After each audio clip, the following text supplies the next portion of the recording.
Alright guys, I am back with a video to talk about some of the stuff going on in wrestling lately. You got Sting showing up in the WWE finally, the CM Punk podcast, the Vince McMahon podcast, all this stuff. And I actually made a video yesterday. I'm in my car a lot. I'm always commuting. So by the time I get home, I'm just too tired. I don't feel like making a video. So I had this great idea. I'll record myself like this while I'm driving. So I made this video yesterday. It's like 17 minutes. I talk about all this stuff except for the Vince McMahon podcast because it hadn't happened yet. And I get home and I have no way to get this huge video file off of my phone. I couldn't believe it was this hard. So I actually find a way to get the video off, and the quality is just cut in half. So I'm going to show you guys a little bit about what I'm talking about here. Alright guys, this is going to be a little difficult. I am driving home right now, and I have no way to put this phone so I can record myself making a video and not have it slip and fall. So I'm just going to record while I drive and try not to die. So I did make a video yesterday, and now I have this 17-minute video I can do nothing with. Now, what I wanted to talk about, starting with Sting. So Sting showed up at Survivor Series. A lot of people thought this is something that would never happen, and a lot of people are still excited about this. I thought it was incredibly disappointing. Just, what's the word I'm looking for here? It was just disappointing. So you had the Survivor Series pay-per-view, which I didn't think was that bad. I said in my last video, if Sting showed up, I would tune in for Sting. And all the dirt sheets said Sting was going to be a Survivor Series. So I watched the whole show. And I can't really remember anything about it. I remember the main event I thought was good. I did enjoy the main event. You did have Big Show out there turning heel for the millionth time, but what they did with Dolph was great. I thought Dolph looked amazing out there. It was a good match. I enjoyed that match way more than I expected to. Then you had the finish. So you got Triple H out there. He pedigrees Dolph, puts Rollins on top of him, and then Sting comes out. Now, the reason I wanted to watch this was because of that nostalgia you can only get with WWE because they own the rights to WCW, where you have the Starrcade 97 entrance. And they have that epic music. And then Sting comes out. Yeah, he's old as crap now, and trust me, he is. But it would work perfectly for this storyline. So instead of that, you have this generic music, just horrendous. It's like got crows going off in the background, like it sounded like Raven's old music in WWE. It was just horrible. And then Sting eventually comes out. I thought maybe the crows and stuff were a prelude to the actual 97 Starrcade music, but no, it doesn't ever change. It's crappy the whole way through. So Sting finally comes out. He's wearing the t-shirt, no baseball bat, and it's obvious that it's TNA Sting. I mean, the guy's old as crap now. What do you expect? I thought the least they could do was deliver on the entrance. I never expected Sting to come to WWE and have great matches, but I wanted that entrance, and they couldn't even get that right. How do you mess that up? I mean, younger fans wouldn't remember Starrcade 97. Newer fans, my age, want to see that entrance. It's win-win. How do you blow it, man? And plus, it would have made so much sense for the storyline, because if you remember Starrcade 97, they have this little movie screen, and Sting's on there, like this laser light version of Sting, and he says he's here. He's got the baseball bat. He's here to fight the evil of the NWO, kill the darkness in WCW. He's the hero of the people, the Avenger. He serves truth and justice. Then Sting makes his epic entrance. One of the greatest entrances of all time. That would have been perfect for the storyline because Triple H is the evil authority. He's going to cheat to keep himself in power. He's ruining people's lives. And Sting, the hero of the people, comes out. Maybe he comes from the ceiling, but he's at least got the baseball bat. Something like that. This was an old man who walked slowly to the ring and then stared at Triple H. And that made it worse because they kept doing close-ups of his face and you could see how old he was. I've been watching Sting for a long time in TNA. This is TNA Sting. They did none of the things that only WWE could do. TNA could have done this, man. So it was a huge letdown to me. All because of that entrance. I mean, they completely blew it. And then you got Sting out there, and he's just... Google Sting, WCW. That's not the Sting we got. There was no way it could have been, so I'm not going to say that. I mean, I don't want to pick on the guy because of stupid things like his hair. I know a lot of people are saying his hair looks bad, and it does. I mean, it like starts at the middle of his head and goes back. It's like so far back. It's like right here his hair starts. I don't want to pick on the guy for stupid things like that because he is old. I mean, you can't expect him to come out and look 15 years younger. So, I mean, you got to give him a break there, but the way WWE presented him just made all of this stuff like so obvious that this is not the same Sting. And the only positive thing you can say is, wow, Sting's finally in WWE. He finally made an appearance. But it wasn't a good one. It was bad. So he has the stare down with Triple H forever. Then he hits the Scorpion Death Drop. And then Rollins and Dolph Ziggler, who have been selling this entire time, I mean a ridiculously long amount of time, he puts Dolph on top of Rollins, and the match is over. These guys were down forever, man. So not only was Sting's entrance just horrendous, but they effectively ruined the match at the same time. This was just all bad. So, yeah, I have no desire. After seeing what they did with Sting here, the entrance was crap. Sting's old. After seeing what they did, I have no desire to see Sting in WWE again. None. Goose egg. I mean, this was it. Okay, so on to the CM Punk podcast. I just finished the Vince McMahon podcast, actually. And it took me a while to finish it because I thought it was boring. Austin was great. He was very intense. He asked a lot of questions fans wanted to know. But at the same time, they talked a lot about territories, Monday Night Wars, stuff that's been gone over 1,000,000 times now. And they didn't have a lot of time either. Vince actually had to give Austin 15 more minutes because they were going to cut him off. And it would have been even shorter without that. So I didn't really think the podcast was that great. Vince did say a little more about Punk than I expected. I thought he was just going to give the answer they gave on the website, that WWE takes care of their workers, something like that. But no, he actually said that he apologizes for sending the severance papers out on Punk's wedding day. It was a clerical error or something to that effect, but more on that later. So anyways, on to the CM Punk podcast with Colt Cabana. I don't really care that much for Colt Cabana myself. I know people love this guy. I don't get it. I just don't really care for his matches. He seems like a great guy and everything, but personality-wise, he just doesn't click with me. And I feel like this podcast is an example of Colt Cabana having an axe to grind with WWE. Colt Cabana was brought into WWE. They gave him a stupid gimmick and they squashed him, and then they fired him. That was pretty much it. And I think, like a lot of wrestlers, Colt Cabana dreamed of going to WWE and at least doing something, mid-card, whatever, just being something there. And he never really got that opportunity. And I kind of feel like this podcast was his way of throwing crap at the company. Like, hey, you guys remember me? Listen to this. Something like that.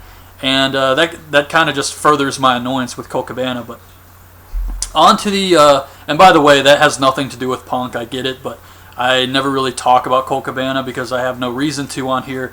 So I figured I'd take this opportunity to say what I think about Colt Cabana. So anyway, on to the Punk podcast. Now I'm going to come off as a huge WWE guy here, and that's not the case at all. Punk's podcast was a very entertaining shoot interview. It was really exciting to listen to it. No doubt about that. And after listening to it, I was like, whoa, this company is seriously messed up. However, you watch anybody else do reviews on this podcast and what they think about what's going on with CM Punk and WWE or whatever, everybody is taking Punk's side. And while Punk definitely has reasons to be angry with the WWE, that's only one side of the story, and there's always two sides to every story, and WWE hasn't really said anything. Now, I'm not a WWE guy. I really don't even give a crap about the company. I don't even watch the shows.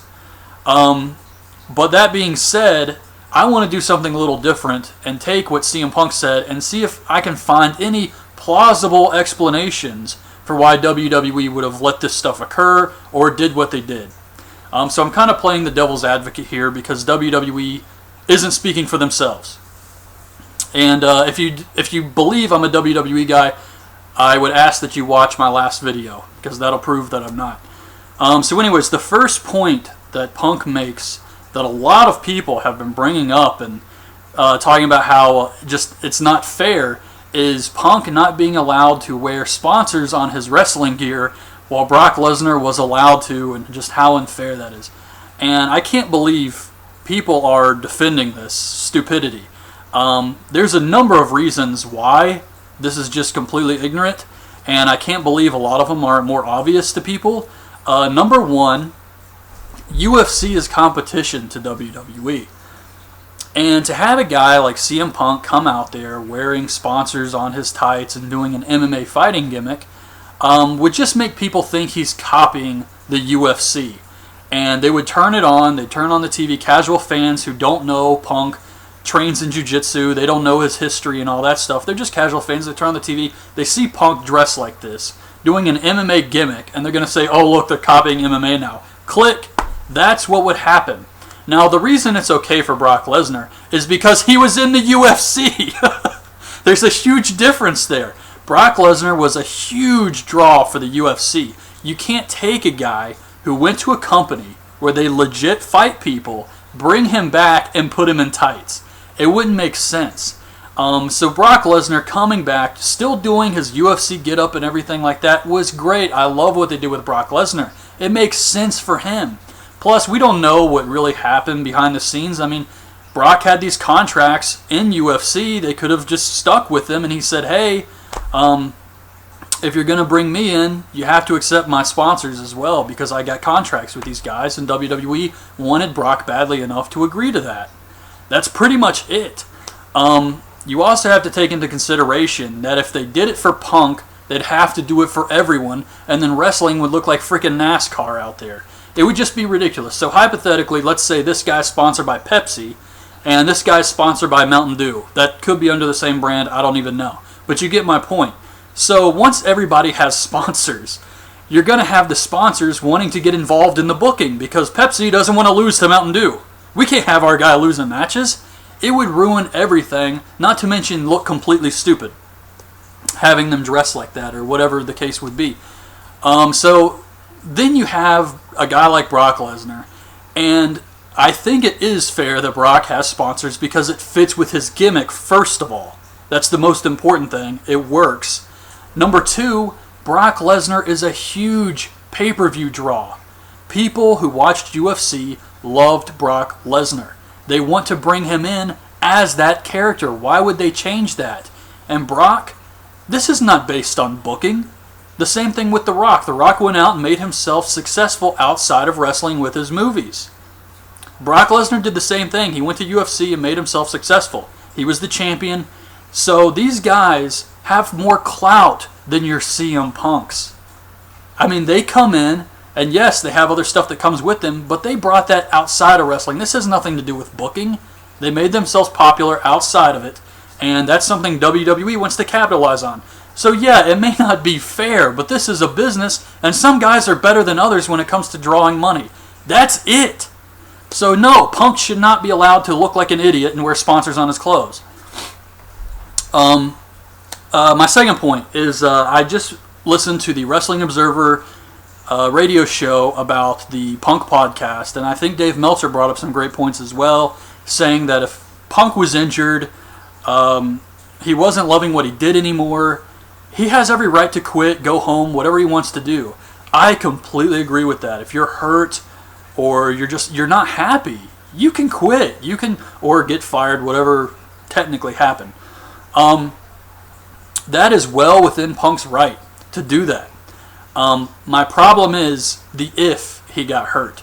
Now Punk comes on here and says he had a concussion and all this other stuff. So I don't know if that's true. Am I just supposed to take his word for it that Punk had a concussion? I mean, I don't know if that's true. Maybe Punk thought he had a concussion and he really didn't.